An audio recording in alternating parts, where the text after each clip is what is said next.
Ashley. Welcome to Fairview Garden Center. Today we're going to show you how to plant some narcissus or paperwhite bulbs. First you want to choose a pot. Typically you want to choose a pot that's a little more shallow than tall.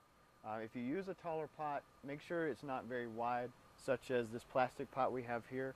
It's definitely much taller, but it's not very wide, so that the plants, when they root, there's not too much soil and you don't create root rot. Alright, after you choose a pot, sometimes you may want to get a tray on it as well. Just make sure if you use a tray that you empty the water out after each watering. Once you choose a pot, you want to find a nice bulb, some that have a little bit of growth on them already. That way you know that it's nice and plump and it's going to do great during this growing season. This particular variety here is called Ziva. It's a pre-cooled one, pre-chilled, and that's what you want to look for in a paperwhite bulb, is a pre-chilled bulb.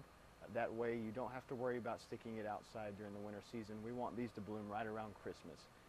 So once you choose your bulbs, you typically want to go with at least 4 bulbs per pot. Now on these are a little bit more wide, so I think we're going to do 6 or 7 bulbs in here. To start off with, once you've picked out your bulbs in your pot, get a nice light potting soil, such as this Fafford Professional potting mix that we have here, and go ahead and fill your pot almost halfway. And then go ahead and grab your bulbs.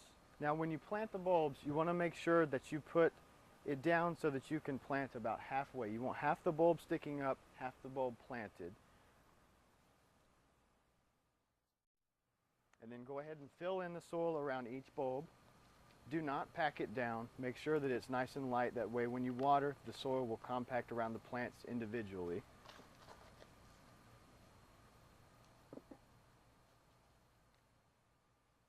Once you get your soil in there, if you'd prefer, you can always take a soil cover or a moss, and you can use this to go around the top of the soil and cover it up so that it's a little nicer looking.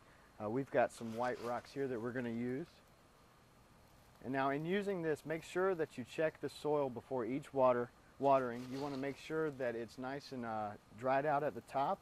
But go ahead and stick your finger down in there about 1 inch or 2 so that you can tell whether it's moist all the way down or if it's slightly dried all the way down. Before you water each time, you want to make sure that it's slightly dried out, which will be probably a couple times a week that you'll need to water. And every other watering, you want to make sure that you fertilize. Now we've got a couple different selections of fertilizer here.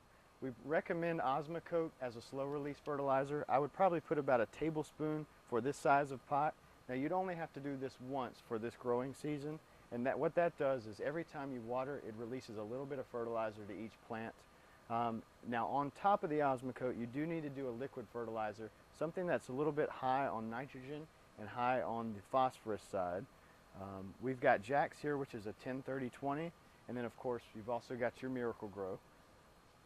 You want to do that every other watering, so I'd say at least every other week. Now we've got our Paperwhites nice and planted. Go ahead and water them in thoroughly, and within 4 to 6 weeks you'll have beautiful flowers close to Christmas.